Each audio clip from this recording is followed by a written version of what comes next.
ஓகேவா சார் இது லைவா? ஆமா லைவ்.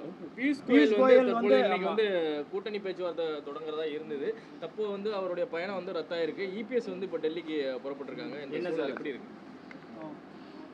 மதிப்புக்குரிய பியூஷ் கோயல்ஜி இங்கே வருவதாக எந்த செய்தியும் கிடையாது. ஏன்னா நான் நேற்று உங்களை பார்த்துருக்கிறேன், இன்றைக்கும் உங்களை பார்த்து நான் அங்கே தான் இருக்கிறேன். அப்படி ஒரு செய்தி கிடையவே கிடையாது. நேற்று மாலையிலும் நானும் மதிப்புக்குரிய இபிஎஸ் அவர்களும் சந்தித்து பேசுவேன். நேற்றும் கேட்டீங்க, அப்படி ஒரு செய்தி கிடையாது. இன்றைக்கி மதிப்புக்குரிய இபிஎஸ் அவர்கள் போயிருக்கிறாங்கன்னு சொன்னாங்க. இபிஎஸோட அதான் திடீர் டெல்லி பயணத்துக்கு என்ன காரணம் சார்? கூட்டணி பேச்சுவார்த்தை எந்த லெவலில் இருக்குது? சீட் ஷேரிங்கில் எதுவும் இஷ்யூஸ் இருக்குதா இல்லை சுமூகமாக போயிட்டு இருக்கு? எந்த இஷ்யூஸும் சீட் ஷேரிங்கில் கிடையாது. எல்லாமே சுமூகமாக போயிட்டுருக்கு. என்னங்க பாஜக தரப்பில் எத்தனை சீட் கேட்குறீங்க? இல்லை, இதுவரை அது முடிவு பண்ணலை. இப்போ நான் சென்னைக்கு போன பிறகு தான் அதை பற்றி முடிவு பண்ணுவேன். சென்னை போகிறீங்க சார்? நான் டைம் சாயங்காலம் போகிறேன். இப்போ திமுக காங்கிரஸ் அதாவது 28 சீட் வாங்கியிருக்காங்க. காங்கிரஸை விட அதிகமாக பாஜக வந்து அதிமுக கூட்டணியில் இருக்கக்கூடிய கட்சியில் வந்து அதிக சீட்டு வாங்கணும் அப்படின்னு சொல்லிட்டு முயற்சி பண்ணிட்டு இருக்கிறதா ஒரு தகவல் வந்துட்டு இருக்கு. இதை நீங்கள் எப்படி பார்க்குறீங்க? அதாவது எங்களுடைய எதிரணியில் இருக்கக்கூடிய கூட்டணி அவங்க எத்தனை சீட்டு யாருக்கு வாங்கியிருக்காங்க அப்படிங்கிறத பார்த்து நாங்கள் சீட் வாங்கணுங்கிற ஒரு அந்த மாதிரி ஒரு கட்டாயம் ஒன்றும் இல்லை.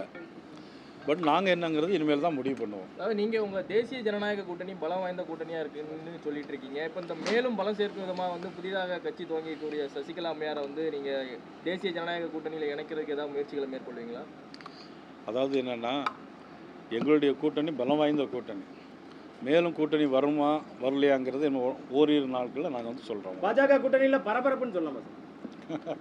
தேர்தலுக்கு ஒரு மாதம் தான் இருக்குது. எந்த மாதிரி நம்ம வியூகம் அமைச்சிருக்கோம்? தொகுதி பங்கீடு முழுமையடையலைன்ற மாதிரி சொல்லிட்டு இருக்கிறாங்க. எப்படி? இல்லை, முழுமை அடையலை அப்படிங்கிற மாதிரி சொல்ல வேண்டிய அவசியம். நாங்கள் ஏற்கனவே முழுமை அடைஞ்சிட்டு இருக்கிறோம், பூர்த்தி அடைஞ்சிருக்கிறோம். தொகுதி பேசி முடிச்சாச்சு. அதை பற்றி சொல்கிறேன் உங்களுக்கு. நடிகர் விஜய் அவர்கள் தொடர்ந்து வந்து ஒரு பரபரப்பை ஏற்படுத்தியிருக்க ஒரு பேச்சாக இருக்குது. இப்போ பாஜக வந்து எங்கள்கிட்ட முயற்சி பண்ணாங்க, ஆதவர்ஜினா சொல்லியிருக்காரு. அதாவது 2 வருஷமாக வந்து முதலமைச்சர் தாரோம், துணை முதலமைச்சர் தாரோம் அப்படின்லாம் பேசினாங்க. ஆனால் நாங்கள் உடன்படலை அப்படின்லாம் சொல்லிட்டு இருக்காரு. நீங்கள் ஒரு மாநில தலைவராக இருந்திருக்கீங்க, உங்களுடைய அது எப்படி நீங்கள் முயற்சி பண்ணீங்களா இல்லையா? அதாவது ஒரு மாநில தலைவருங்கிற முறையில் நான் இதுவரையிலும் யாரிடம் பேச்சுவார்த்தை நடத்தலை. நீங்கள் சொன்ன நபர்கள் யாரும் என்னிடம் பேச்சுவார்த்தை நடத்தவும் இல்லை. இந்த மாதிரி ஒரு சூழ்நிலையில் அவங்க அந்த மாதிரி ஏன் சொன்னாங்கிறது தான் எனக்கு புரியவும் இல்லை. மக்கள் மத்தியில் குழப்பம் ஏற்படுத்தணும் அப்படிங்கிற மாதிரி பேசுகிறாங்களா அவங்க? அது அவங்கள்ட்ட தான் நீங்கள் கேட்க. தொகுதி பங்கீடு தேசிய ஜனநாயக கூட்டணியில் எப்போ முடியும்? வெகு விரைவில். இன்னைக்கு ஈவினிங் புதிய கட்சிகள் கூட்டணி வருவதற்கான வாய்ப்புகள் சொல்கிறீங்க. புதிய தமிழகம் உள்ளிட்ட கட்சிகள் இன்னும் எந்த முடிவுமே எடுக்கல. பேச்சுவார்த்தைகளுக்கு எதுவும் முயற்சி பண்ணுறோம்? வரலாம். சரி, ஓகே. ஒரு வார்த்தையில் முடிச்சிங்க.